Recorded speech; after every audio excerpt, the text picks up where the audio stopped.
Good evening, everybody. Welcome to Chelmsford Tonight. This is the show where we highlight the people and places that make Chelmsford and the surrounding communities such a great place to live and work. I'm Karen Woodrow, owner of Visiting Angels Senior Home Care right here in Chelmsford, and I'll be your host.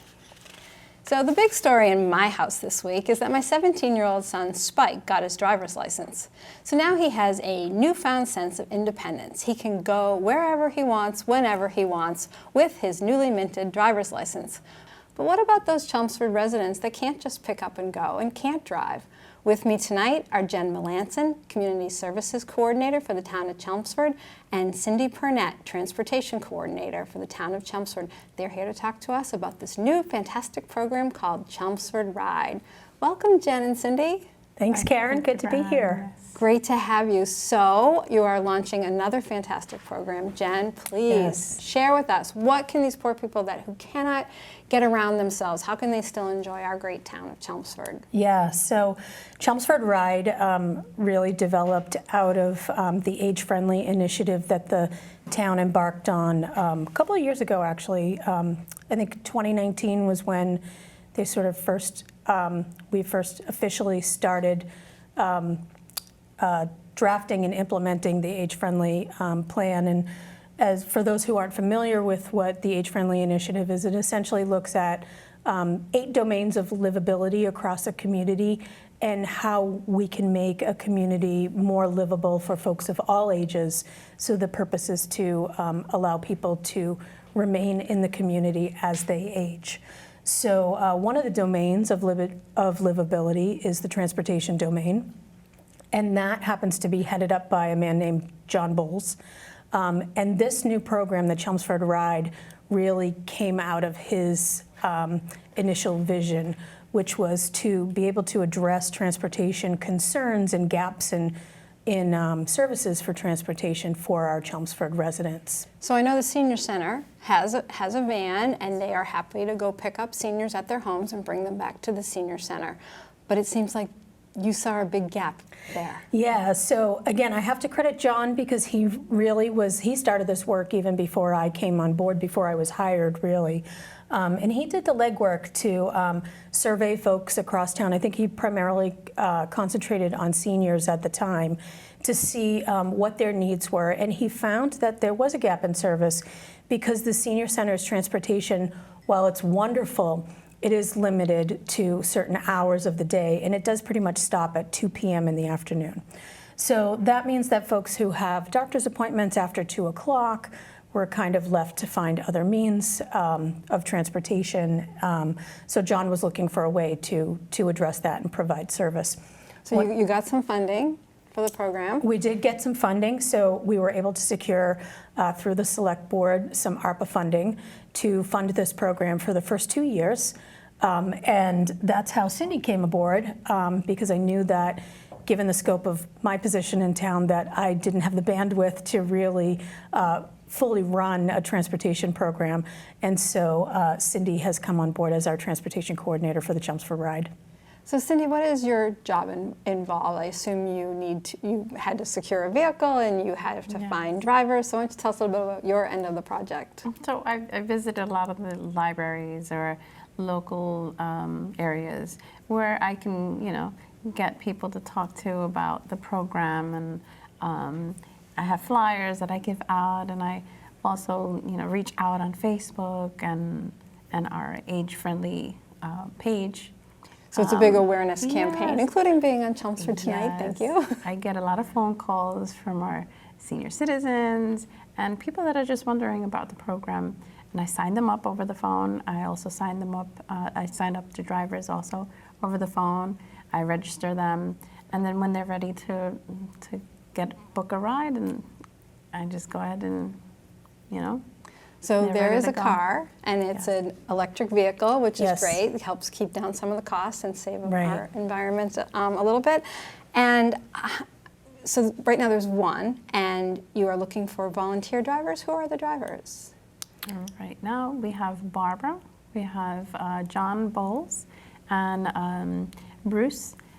And then also it's going to be Barbara's husband because he accompanied her to the orientation the other day and decided that he wants to drive as well. So we have 4 drivers right now, 4 volunteer drivers. This program's unique in that we use volunteer drivers, and folks who are eligible for the town's tax rebate program can apply their hours driving for our program to that program so they can receive a rebate off their property taxes. In-town rides are $3 round trip, in keeping with the senior center's pricing structure, and then out-of-town rides are $5 round trip. But we are not limited to just driving seniors. We're actually open to driving adults of all ages over the age of 18 years old. That's great. I know that my son's friends often need rides to their baseball practice, which is not right at the school, so it's great that you can take kids to their after-school programs as well. Yeah, they must be 18 or over, so, yeah. 18 kids. No. Yeah. So, all right, if you don't believe us about how great this Chelmsford RIDE program, you know, Jen and Cindy are the experts, but let's hear from someone who is actually using the ride so that you can see the value of the program. We have a video. I'm Dan Belanger. I live in Chelmsford, and I'm legally blind, and being able to get from point A to point B can be difficult. And I've only used this service once. I had a dentist appointment, dropped me off at the right time, and picked me up about an hour and a half later. And it beats Uber and all the other transportation methods. So I found it very valuable, and I would recommend that you get on board. What do you have to lose?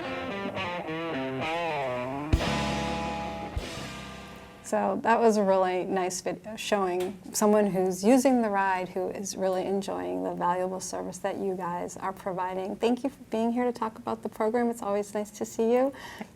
Thanks for having us. We'll be right back after this break, but I just need to check. Do either of you guys need a ride home?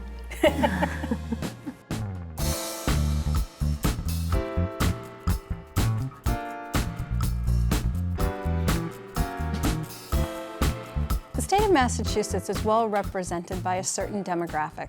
Our senators, Elizabeth Warren is 73 years old, Ed Markey is 76 years old, the President of the United States is 80 years old. But what about young people? Where can they make an impact? With me tonight is Joshua Walsh. He is the youngest town meeting representative currently serving this town of Chelmsford. Welcome to the show, Joshua. Thank you. Pleasure to be here. So you are the youngest. It's quite an honor to have at your age. How old are you? I am 19. You're 19. Yep. Okay. And how long have you been part of the government in Chelmsford? Part of the government itself, I've been involved, I think, 4-ish years now, 3 or 4 at this point. Okay. Were you able to run 4 years ago, or you just had this town meeting rep since you were 18? I've just had this position since I've been 18. You had to be 18 to run, so. And you took advantage. I did, yes. The doors opened at 18 and you ran for office. That's fantastic. Thank you. What got you into government? So I think I've always had like a little bit of political background, and I originally started out as a little blue shirt voting helper out during the 2016 election. And then I wanted to become the town clerk intern because I was debating doing a poli-sci major in college. So I contacted our current town clerk, Tricia, and she was like, well, with COVID and such going on right now, we can't really have you come into the office. But she allowed me to actually become a official voter, an actual voting person, and help with the election and stuff like that. So I did that for the 2020 election especially, so I was behind in the booths and stuff like that, making sure people are registered, putting their ballots in correctly, stuff like that. And then the next year I went in as the clerk intern as well, so I oversaw a bunch of other elections through there and helped out with like dog registration, stuff like that. And then once I did turn 18 and the next town election came up, which was a census year, so everyone was up for re-election, I threw my hat into the ring and I secured a 3-year position. Wow. I mean, and you really stepped up during a difficult time during COVID. Yes. You were out there making sure that our democracy happened. What do you do when you're not a town meeting rep? Oh, back when I was in high school, in between like then and now, I was heavily involved with the theater group. I was a band kid, still am a band kid in college for the UMass Marching Band. I was very heavily involved with CHS-TV as well, so now I am here. But yeah, and now in college, I also work as a stagehand, helping people like set up their shows, stuff like that, and I'm also heavily involved with marching band out there as well. You are a college student? Yes. And a town rep, and Yep. you are at UMass Amherst. How does that work? So when I have the days I need to come back and forth, I just get my little Jeep and I drive 202 back across the state.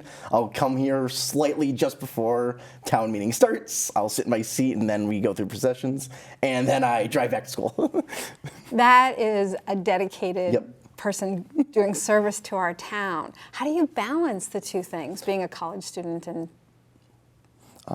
Honestly, it's not super bad. I just hope I try and stack my schedule essentially so that I know when town meeting things are happening. So I free my schedule up for those days especially. And then when town meetings coming up, I like to study up on like what's happening in the town especially. So I'll just make sure I have like homework done earlier in the weekend, and then I look at current problems and things we'll be talking about. So that'll be like the next couple weeks for me. But yeah, I just try and do time manage essentially. wow? And you have to include the commute. It's Yeah. amazing. Good old hour 20. So you talked about you have to study and you have to prepare for these town meetings. Tell me about a memorable moment that you had as a town meeting rep. Was there something special that you voted on or worked on? I know from last town meeting we heavily talked about the whole warehouse issues, stuff like that, and I definitely think that's one of the most important things that's come out of it. It helps to essentially put in new zoning laws so that larger warehouses don't go into like residential areas, even if there is like a commercial lot. These warehouses have to essentially be like in certain areas. We won't have like any large other warehouses like UPS as such in the town, especially unless it goes to another town meeting vote. So I think just that the community came together and like, we don't want this in our community, and I was a part of that to take a stand and essentially say, yeah, this is how we want our community to be. I think that was really important, really memorable. You really feel like you're making a difference. Yes. What have you learned being a town meeting rep?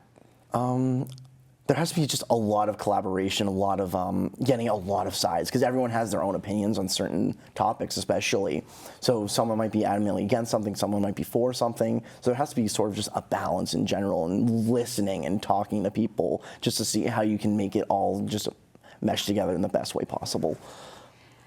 How do you feel showing up to the town meeting and being 19 years old, and you have a lot of people in there that are older and have a lot of experience, and they're paying their property taxes, they're paying all their bills, and they're looking at you going, yeah, okay, you graduated Chelmsford High, yay, but what are you bringing to the table, and how do you feel, in this group of people? Definitely during my first time as a town meeting rep, like when I first walked in last fall, it was very jarring because there's just a sea of people who are all doing the same job as you, and I was the youngest person sitting in that room. It's like, wow. So I sat down at a table, I just started talking to people, and we just, you just talk to people, and that's what helps you just feel calm, and essentially you get to know each other and you work together, and yeah. So you sound like a really amazing person, that you have put yourself out there and you're studying the town issues and you're taking a stand on things that you believe in. How do you think that young people should get involved in government? I think anyone should get involved in government if they want to see a change possibly that they can make or help to make. Go for it. Honestly, we need more people in these positions locally, especially. Like, people will always say like, oh, I wish that the federal government, the state government, local government did this, but this is the stage where you can have the most impact on your local community. So even if you're my age or a lot older than me, or even, just want something else to do to help benefit your community, it's a great place to start and to know what's happening. That sounds like you've gotten a lot from it. What advice would you give Chelmsford High School seniors or any student that is over 18 about running?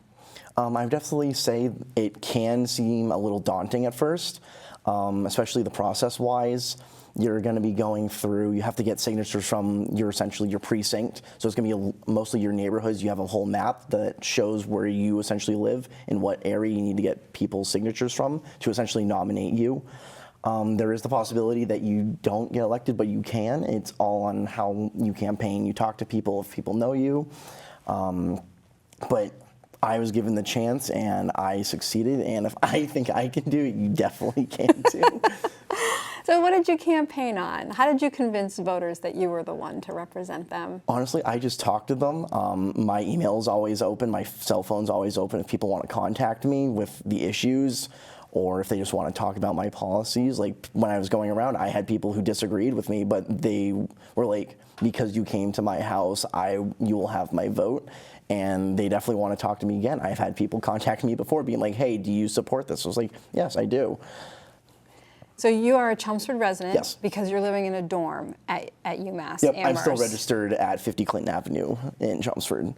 Wait, will it impact you if you move off campus? I'm still claiming I live in Chelmsford just because it's easier for me personally. Just say I Right, live in the town, right. especially with this position and a bunch of other personal things. It's just, This is your home. this is my home. Chelmsford's my home. Yeah. I won't be in Amherst forever. I'll be back in town. So Oh, well, I'm glad to hear that. You're really making a great contribution to our community. And Thank you. Thank you for what you're doing. Thank you. I appreciate it. And thanks for being with me course. tonight.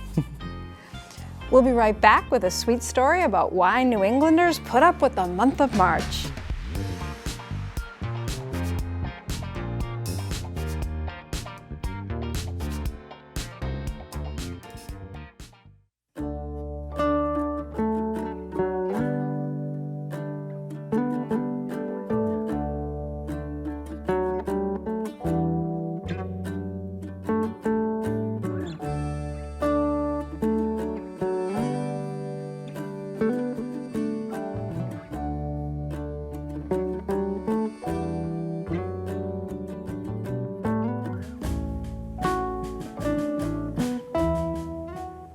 That video is exactly why we put up with the month of March. March is a harsh month that can't decide whether it wants to be winter or wants to be spring. But we celebrate March because it's maple sugaring season. Here with me tonight from Cooking Buckets Maple Syrup is Jamie Dergay, owner and Chelmsford resident, and Ken Dews, who is a sugar maker. Thanks for joining me. Thank you for having us. Yes, thanks. So I think you guys have a very sweet story to tell. Yes, indeed. We are Cooking Bucket Sugar House. We have been making pure Massachusetts maple syrup right here in Chelmsford for the last 9 years. I got started, like a lot of people, just hanging a few buckets in my backyard, and from there moved on to a small 2x3 flat pan, and with that I kind of got the bug, as they say, and we were off. And my partner Ken here, he had been sugaring for many years, and he didn't have the good sense to stop me. So we have grown little by little over the last 9 years, and now we really have a real commercial sugaring operation right here in Chelmsford. All right, Jamie, you made it seem like it was very easy to get this off and running. Oh, I just tapped a few trees and I did a little bit of this. But really, maple sugaring is a really complicated process. If anyone has ever seen the way to do it, there's a lot involved. So would you like to take us through your process? Well, it is very labor intensive, and like any small sugaring operation, one of the things we've tried to do over the years is to streamline our process, become more efficient, and cut down on some of the labor involved with sugaring. It happens, as you say, in March in this part of the world. March is thought of as Maple Month, and that's the time of the year when you can harvest the sap from the trees, because the temperatures at night are cold, below freezing, and temperatures during the day are warm. And that freezing and thawing cycle creates pressure inside the trees. And so when we drill a hole into the tree, that pressure pushes the sap out of the tree and into, that's how we're able to collect the sap and concentrate it to maple syrup. So Ken, you've been doing this for a long time. You've also tapped trees. What happens after the tap goes in and the temperatures in March force that sap out of the tree? Well, it's really, you said it's a very complicated. It's a very simple concept. All you're doing is taking the sap, which is 97% water, and boiling it down, concentrating what's left, the flavor, the color, and the sugar. And you can do that on any stove or anything by putting a pot on and boiling it. All the sophistication and everything is just different ways to make it easier and faster. And as you're sitting in the sugar house boiling your sap, you're thinking of ways to improve your process, and it just goes on from there. So although what we've got now is about as sophisticated as you can get, we're really just boiling down the sap. The water's leaving through this roof, and we're left with the good stuff. So you mentioned your sugar shack. Yes. I understand there's a great story behind it. We have a video of it being built. Why don't you tell us as we watch the video, tell us what's going on there? Yeah, so the video goes back 9 years. The first year we sugared, we did it outdoors, and that was a great experience. But after doing it in the cold, in the snow, in the rain, in the wind that first year, we were really excited to have the opportunity to have the sugar house that we built, and that sort of came about. Or that opportunity kind of presented itself because I work at the North Bennett Street School in Boston, and part of their curriculum is North Bennett Street School is a trade school in the North End in Boston, over 150 years old, and they build timber framing as part of the curriculum and they build a number of these timber frames every year as part of the curriculum, and then if there's a customer that can use them, the customer will take the frame. And this particular year, I spoke with the instructor and said, I'm doing this maple sugaring thing, and it would be great to have a little sugar house. And so they did the timber frame for us that year, and they did some special things that they added that they don't always do, just to make it unique for us, with a little woodshed because we fueled the evaporator with wood, and then in 2014, that fall, we brought the timber frame out here to Chelmsford, and we had the barn raising. And it's a special design, like sort of touching back into the history of maple sugaring? Well, it's post and beam construction. There's no screws or nails in the building that are structurally speaking, that hold the building up. It's all mortise and tenon and held together that way in post and beam construction. Oh, those students must have been really proud of their work. It's a beautiful little building, and for a 10 by 12 building, we've got the most out of it. I think that we could. And it's on your property here in Chelmsford. Yeah, at home here in Chelmsford. Yeah. That's cool. So Ken, what happens after you get all that 97% of water out of the maple sap? Well, once it's reached the critical point of being syrup, and we do that mostly by temperature, because the syrup boils at a higher temperature than sap does, which is mostly water. So we'll watch the temperature rise. When it gets about 7 degrees higher to 219, say, we draw it off into a bucket, and then we take it into another room where we heat it up again. And this is not in the sugar house. This actually takes place in the garage. But and we filter it, and then heat it one more time and bottle it hot. So you end up with a very clear, very safe product that'll last an awful long time in the bottle. And even if it, it doesn't even have to be refrigerated until it's opened. But wow.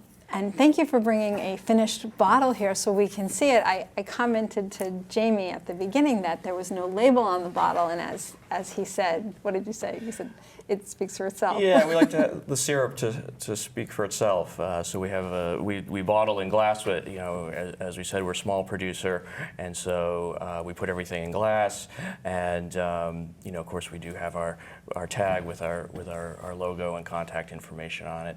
And where can we buy this Chelmsford made syrup? Yes, our syrup is available at the Old Millhouse Coffee Shop in Chelmsford Center. I have been doing for many years now the Winter Farmers Market at Maxwell's, which their season has ended now, but I do that market every year. I do other markets and one-off events during the course of the year, but people are welcome to follow me on Facebook, Cooking Bucket Sugar House, and message me or Ken directly, and we can do curbside sales directly to customer or drop off locally, whatever works for people. Can we come visit the operation and see it in action, or? Well, we're not really open to the public, but we do, we have a community service component to our program. Every year we give youth tours, either school groups or scout groups. This past year we had Cub Scouts and Girl Scout tours. And even though we're not, we don't have facilities for the public or things like that. If but you're still part of the community. If someone would like to message, me or Ken directly, we do try and accommodate people, when we can. But it is a working sugar house, and it's our season is short, and there's it's just a blast of activity during maple season. Yep. Right, So. and it is still maple season, and I really appreciate you guys taking time out of your evaporating and bottling Right. to come tell us about it. And what I really think is fun, and I think that everybody should know this, is that there are taps all over town on people's lawns. We do have to thank the folks who let us tap their trees, because it's all on private property. Absolutely. We couldn't do what we do without homeowners here in town giving us permission to tap their trees.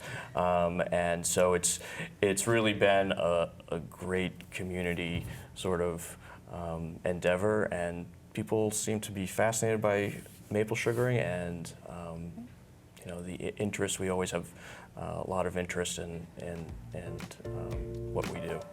So when you get frustrated raking up those maple leaves, remember you can put your tree to good use with cooking buckets. Thank you so much for joining me. Thanks for having us. Yeah.